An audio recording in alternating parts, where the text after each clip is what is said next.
At Krabby654 writes in and says, PlayStation VR sold 50,000 units in Japan in the first week. People seem split to see if it's good or bad numbers. What do you guys think?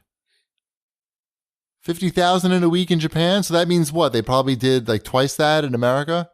Or about that? That's about the same. Somewhere between 50 and 100 in America? I don't know. Is that you have to look at it this way. It's not even so much about how many sold in Japan. It's what is the software attachment rate for that, and how many copies of software are they selling? Because they released a lot of software in the first go round. So if people aren't buying the games that go with this, well, I assume they are. Because why else would you buy the thing? Well, I'm saying is, do you think there's a specific game? Are you buying one game to go with it, or are you buying 10? Yeah. So they literally launched with almost 20 games, I think. A lot. So if they launch it with 20 games and people only buy one game, which means, that's splitting that 50,000 among 20 games. So any game may only sell, I'm not doing the math right now, a few thousand copies. Right. That's not good, because no one's going to spend the development dollars to make a game that will only sell a few thousand copies. So it's sort of it's a mixed question where I don't know the answer. I think the next week's sales numbers are more important. Probably. Because everyone's rushing to get it the first week. What do people still care about in the second week, third week? Is there going to be a run up again for the holiday? I don't, those are the questions. But for the most part, the $500 bundles are gone now, right? Those were supposed to be limited, though. They did say that those were going to be extremely limited. I think. Did I imagine? I mean, I still see them in stores around here, but not in every store. But they're still around if you go searching. But I don't know. It's never gonna do huge numbers. I don't think Sony thought of otherwise, right? They had to be pretty realistic about it, right? I don't know. It's not rocket science. Have they released a holiday ad yet? Or is it too soon? Too soon to have a holiday ad, right? Too soon, yeah, I think a little bit. Because they've had some pretty good ads the last couple of years that have really focused on the games that they had. The perfect day, and playing with other people they've really been harping on that message and getting a message out, and been doing a good job of it, and it's been effective, and it's done well for them financially, obviously, too. So it's I'm very curious to see if they stay on that message this year, where it's about the console and the games, or if they do switch it over to it being all about VR. No, but it's a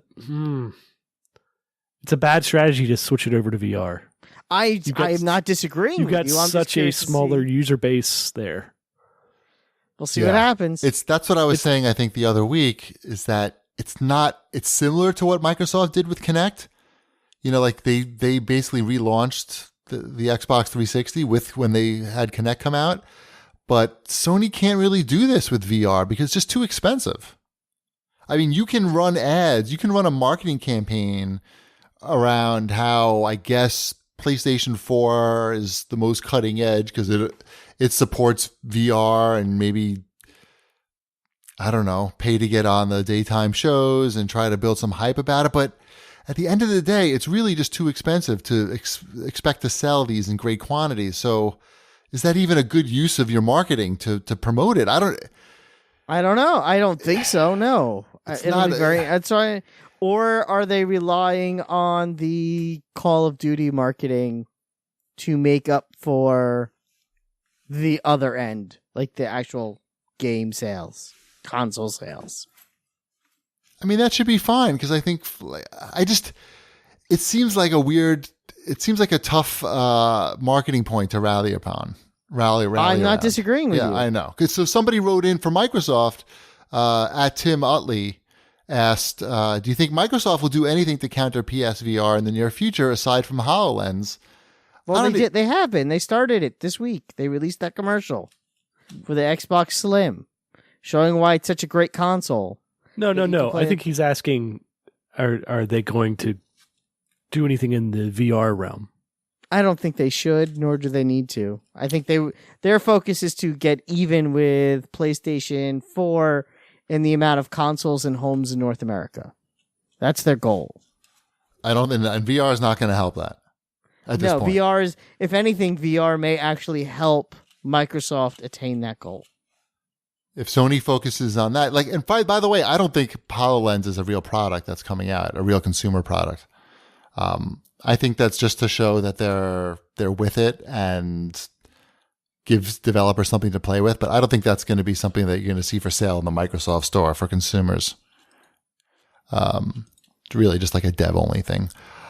I think it's much better to rally around a console than a $400 or $500 accessory. Mm-hmm. It's just too hard, too expensive.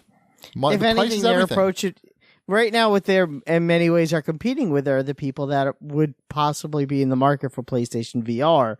You know, current PlayStation 4 owners that don't own an Xbox One, who are looking to spend $400 on something.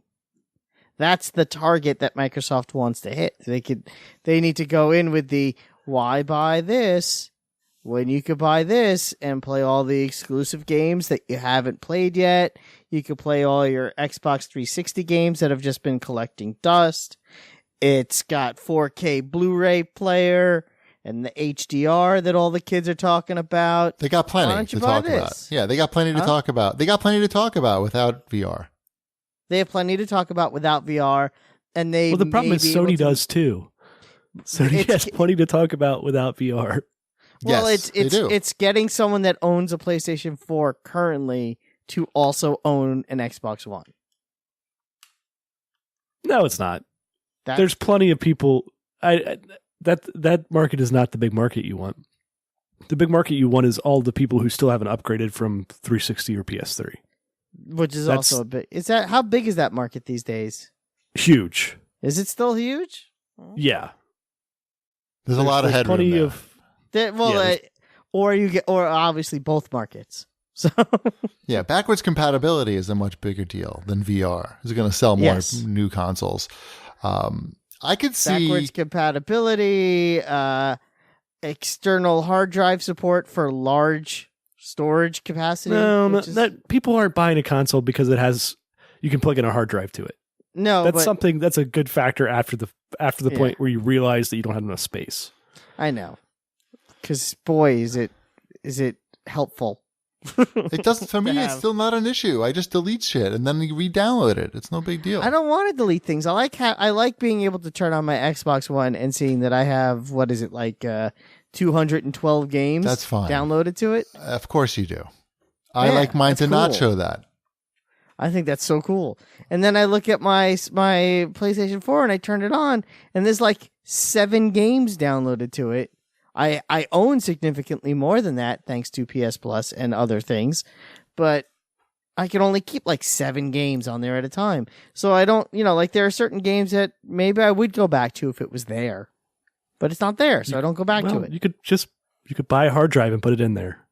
Yeah, but then I have to open it up and then I have to do the whole transfer thing and that's a pain. It's really not that big of a deal. It's that. I agree that the external one is the better solution, but it's not like there's not a solution to your problem there. Yeah, but it's what is it? Isn't there a 2 gigabyte max on that or something?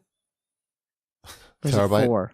Terabyte. 2 terabytes. I'm pretty sure it's more than 2 gigabytes. Yes, I'm sorry. I meant to say. Don't terabytes. make fun of Wombat. I meant to say terabytes. I don't know what the limit is anymore, but you could store significantly more than 7 games if you really put your mind to it. Wombat. Yeah. He doesn't want to. It's the problem is I really don't want to. Just to get back to the Microsoft VR thing, if I'm them, I don't fuck with VR until you have a wireless solution. Isn't Oculus working on one? Aren't they supposed to be partners? Wait for that to be ready, and then you can, if you feel like wasting your time, you can you can sell that for Xbox. That seems like to be a pretty big selling point. If this PSVR thing was wireless, I would buy it.